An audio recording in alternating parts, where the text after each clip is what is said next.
नमस्कार दोस्तों, जैसा कि आप जानते हैं ज्योग्राफी आपके लिए बहुत ज्यादा जरूरी है। मैं उसी की वीडियो आपके लिए लेकर आया हूं। यह वीडियो पार्ट नंबर 7 है। मैंने आपके लिए 6 पार्ट पहले करा दिए हैं। उनको देखने के लिए आप इस वीडियो के डिस्क्रिप्शन बॉक्स में जा सकते हैं। अब चलिए वीडियो को स्टार्ट करते हैं। अगर आपको मुझसे जुड़ना है तो जीके आईक्यू चैनल को जरूर सब्सक्राइब करें और उसका भी लिंक इस वीडियो के डिस्क्रिप्शन बॉक्स में मिल जाएगा।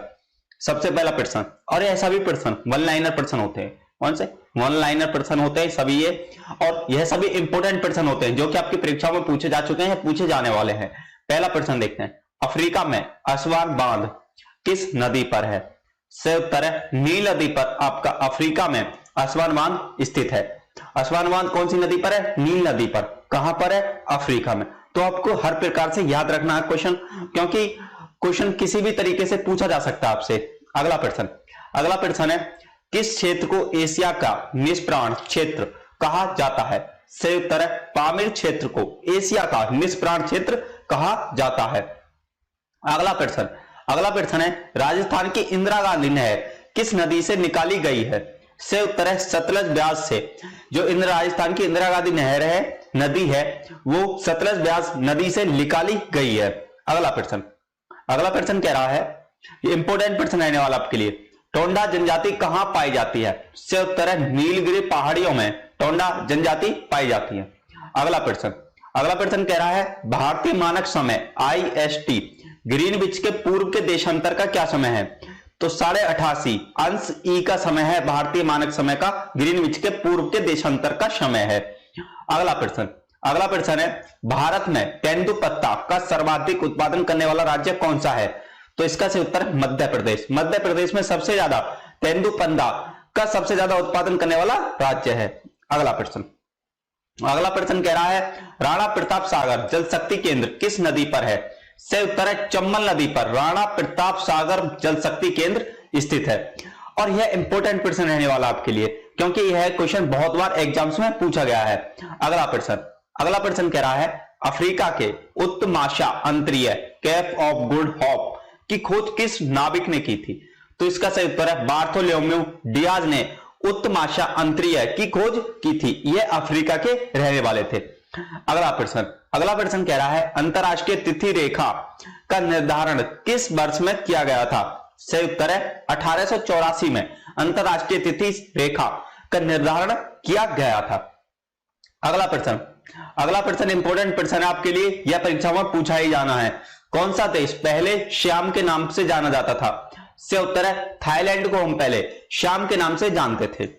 किस नाम से? श्याम के नाम से। अगला प्रश्न कह रहा है, भारत का कौन सा नगर अंतरिक्ष नगर के उपनाम से जाना जाता है? यह जाना जाता है बंगलौर, और बंगलौर में हमारा इसरो का भी मुख्यालय स्थित है। अगला प्रश्न कह रहा है, पाकिस्तान के समुद्र तट का भौगोलिक नाम क्या है? से उत्तर है मकरान तट। पाकिस्तान का जो समुद्र तट है उसका भौगोलिक नाम क्या है? मकरान तट। आपको याद रखना है। अगला प्रश्न कह रहा है, विश्व में सर्वाधिक ऊनी वस्त्र का उत्पादन कौन सा देश करता है? से उत्तर है ऑस्ट्रेलिया सबसे ज्यादा सर्वाधिक ऊनी वस्त्र का उत्पादन करता है। अगला प्रश्न कह रहा है, भारत का एकमात्र सक्रिय ज्वालामुखी किस द्वीप में स्थित है? से उत्तर है बैरन द्वीप पर एकमात्र सक्रिय ज्वालामुखी अब भी स्थित है। कहां पर? भारत में। अगला प्रश्न कह रहा है, वर्तमान समय में हिमालय की उत्पत्ति का सबसे स्वीकृत सिद्धांत कौन सा है? सही उत्तर है भू विवर्तनिक सिद्धांत। यह एक सिद्धांत है जो हिमालय की उत्पत्ति का सबसे बड़ा सिद्धांत माना जाता है वर्तमान समय में।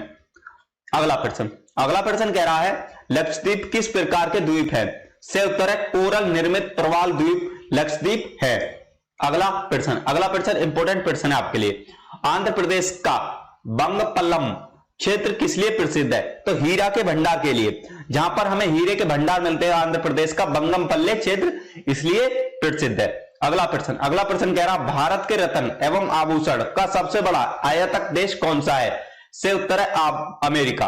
अमेरिका से सबसे ज्यादा आयात होते हैं भारत में आभूषण और रत्न। अगला प्रश्न कह रहा, मन्नार की खाड़ी किन किन देशों को अलग करती है? से उत्तर है भारत तथा श्रीलंका को मन्नार की खाड़ी अलग करती है। इंपोर्टेंट प्रश्न रहने वाला आपके लिए, बहुत ज्यादा इंपोर्टेंट प्रश्न रहने वाला है। अगला प्रश्न कह रहा, रेगूर क्या है? से उत्तर है काली मिट्टी। काली मिट्टी को हम कभी रेगूर भी कह देते हैं। अगला प्रश्न, ऑस्ट्रेलिया में सर्वाधिक लंबा दिन कब होता है? से उत्तर है 22 दिसंबर को ऑस्ट्रेलिया में सबसे लंबा दिन होता है। अगला प्रश्न, अधिकांश मौसम संबंधी घटनाएं वायुमंडल के किस भाग में होती है? तो क्षोभ मंडल में होती है। किस भाग में? क्षोभ मंडल में सबसे ज्यादा मौसम की संबंधित सबसे ज्यादा घटनाएं क्षोभ मंडल में होती हैं। अगला प्रश्न कह रहा विश्व के मानचित्र के सर्वप्रथम निर्माता कौन थे? तो सही उत्तर है इसका एनिक्जीमेंडर। अगला प्रश्न कह रहा भूमध्य रेखा की लंबाई कितनी है? सही उत्तर है 6378 किलोमीटर भूमध्य रेखा की लंबाई है। इंपॉर्टेंट प्रश्न है आपके लिए, याद रखना है। अगला प्रश्न, जनसंख्या की दृष्टि से, क्षेत्रफल की दृष्टि से भारत का विश्व का कौन सा स्थान है? तो देखो, जनसंख्या की दृष्टि में दूसरा स्थान है भारत का, और क्षेत्रफल की दृष्टि में 7वां स्थान है। और जनसंख्या की दृष्टि में दूसरा है तो पहले पे कौन है? चीन। कौन पहले में? चीन है। अगला प्रश्न, भारत के किस राज्य की सीमा एक और चीन से और दूसरी ओर पाकिस्तान से मिलती है? से उत्तर है जम्मू कश्मीर की। जम्मू कश्मीर की एक साइड तो चीन से मिलती है सीमा और एक साइड पाकिस्तान से मिलती है। अगला प्रश्न कह रहा महाबलेश्वर किस राज्य में स्थित है? से उत्तर है महाराष्ट्र में महाबलेश्वर स्थित है। अगर मेरी वीडियो आपको अच्छी लगी है तो ज्ञानबाज प्लस जी के IQ चैनल को जरूर सब्सक्राइब करें और साइड में एक बेल आइकन आएगा उसको भी जरूर प्रेस करें। यहीं पर वीडियो को खत्म करते हैं। बाय, टेक केयर, मिलते हैं किसी नई वीडियो में।